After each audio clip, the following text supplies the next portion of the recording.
Hey, my name is Big Dan, and I want to thank you for visiting my website, weightlossnotes.com.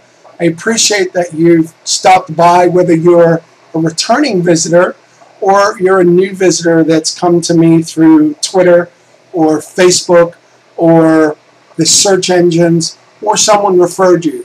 I appreciate your valuable time in checking in and looking at some of my posts and articles and videos that I've posted up and stopping in to see what I'm about and what I'm doing.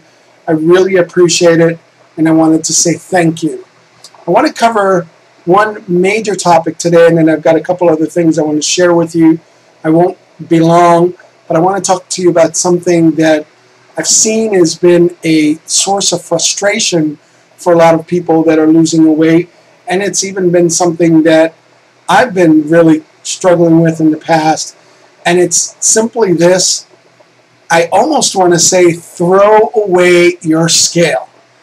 And wow, that's a big shock. Throw away my scale? What are you talking about? Are you crazy? Here's what I mean. Many times people who are losing weight are so infatuated or so focused on just the number that they're forgetting some other basic principles.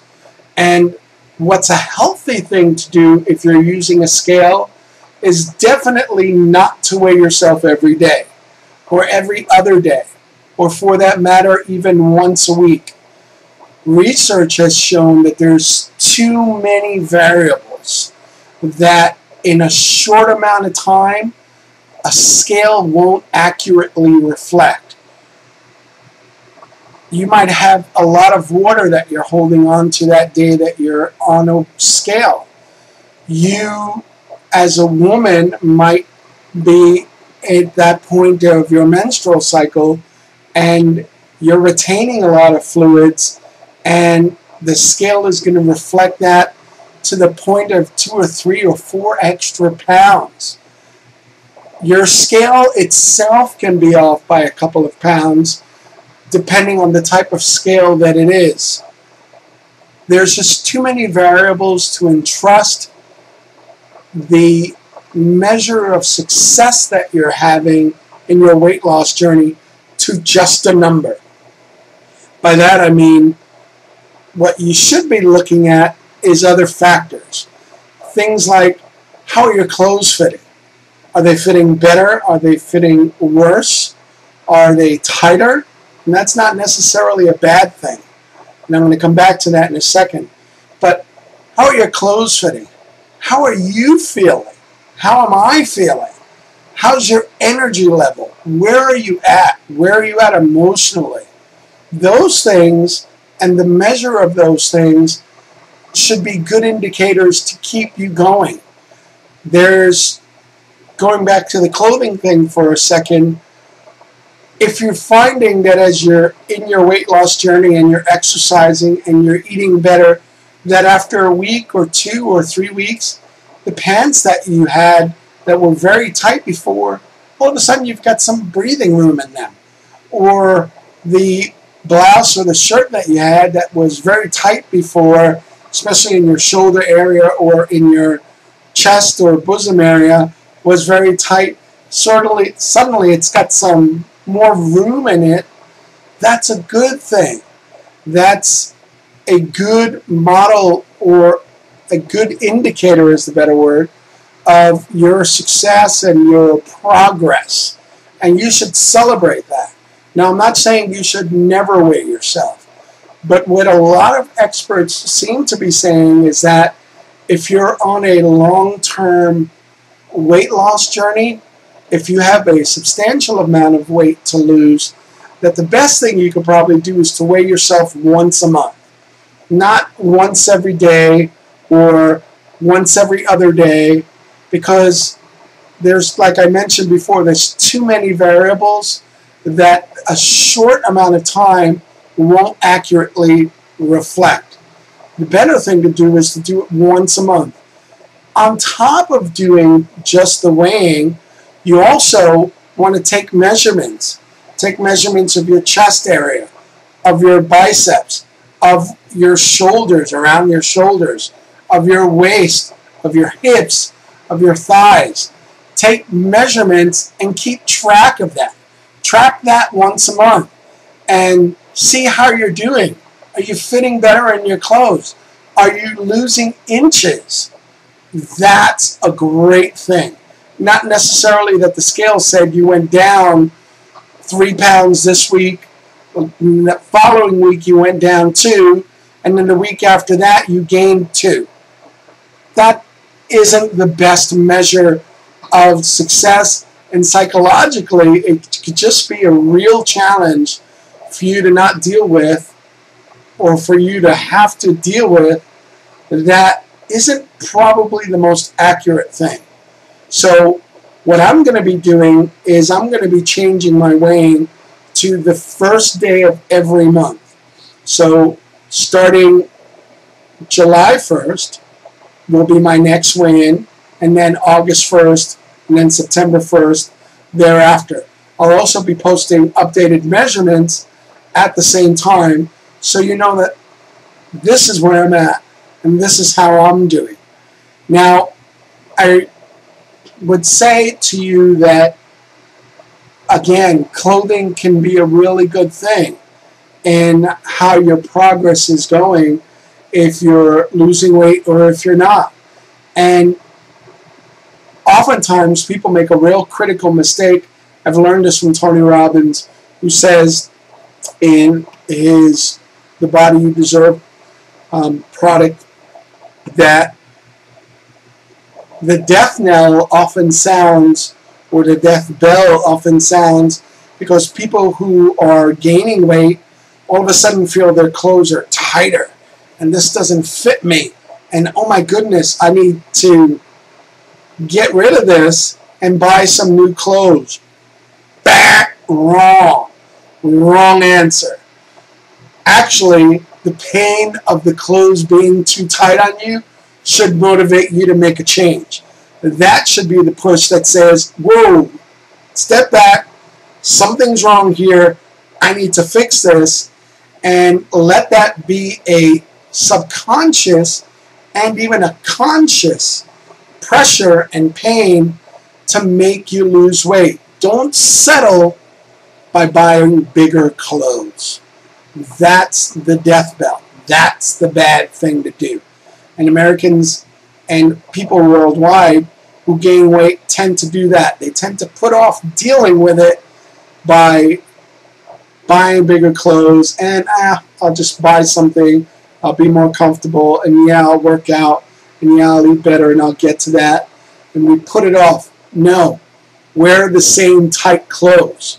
Wear the clothes that don't fit so that they cause enough pain to you personally, and they cause enough embarrassment so that you can make the change, so that I can make the change, so that we together can make the change to lose weight, to get fit, to get healthy, and stop doing to our bodies the things that we've been doing to get to this place.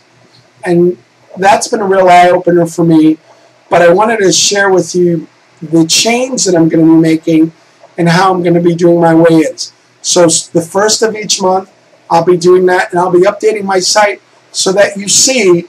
I want to share those results with you so that it encourages you, obviously, so it encourages me, so that we're keeping on with the journey that we've got towards losing weight and getting fit. I also want to thank those of you who made some great comments about the change in my look.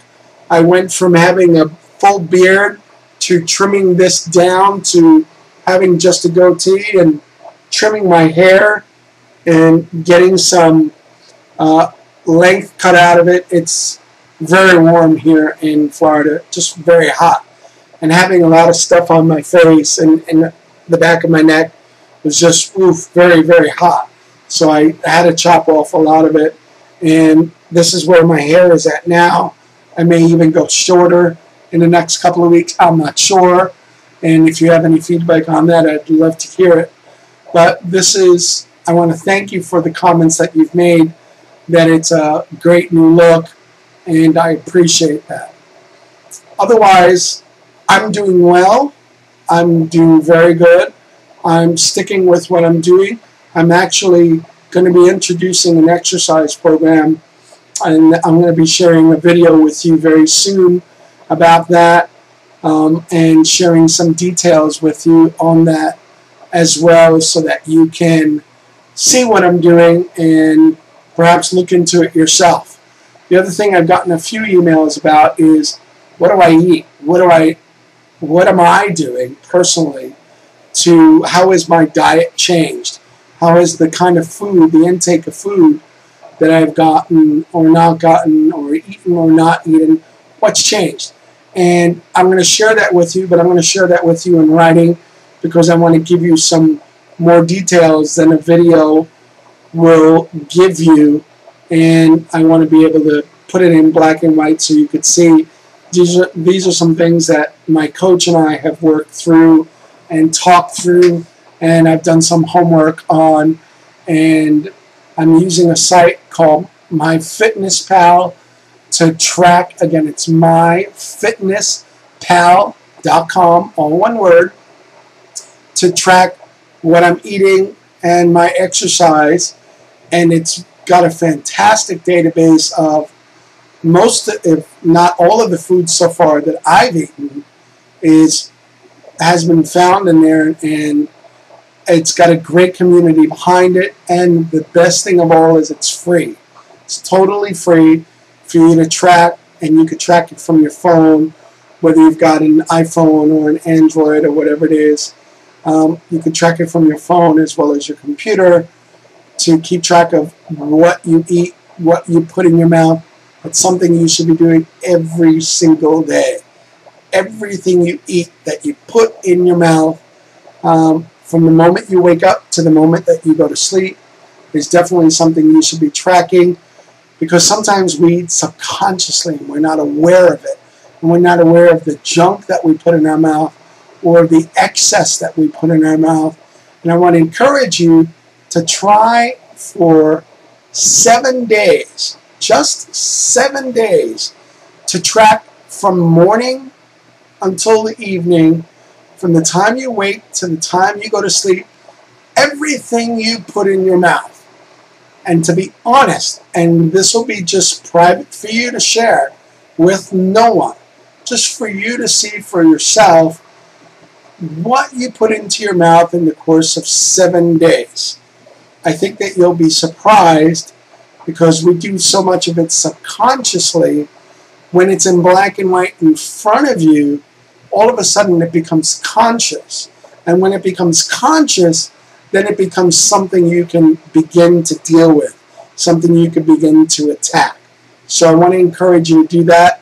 If you're not doing that, again, I recommend myfitnesspal.com. It's a fantastic site, a great community behind it.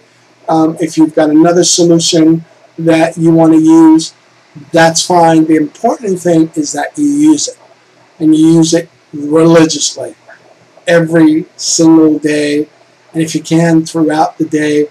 Don't wait until the end of the evening to remember, okay, what did I eat today? If you can, when you wake up and you have your coffee or whatever and you have your breakfast, then log into the site and post right up there your information in your private area. Then lunch, do the same thing. Dinner, do the same thing. When you have some snacks, don't even think for 7 days about changing what you're eating. Forget about that for right now. Focus on journaling and recording everything you eat. And I think that you'll be surprised at the end of 7 days what's gone inside. And that will become part of the catalyst to help you to make change, because it's no longer subconscious, it's conscious. So I want to encourage you to do that. Thank you for checking in with me. Thank you for stopping by. Tell your friends. Post this on your Facebook. Post this on Twitter. Let people know about the blog. I appreciate all of the mentions and the emails. keep your emails coming. Keep your comments on the blog coming. I look forward to them. I answer every single one. And I appreciate you guys and gals. I love you so much. Until next time, this is Big Dan from weightlossnotes.com. I'll talk to you soon. Bye-bye now.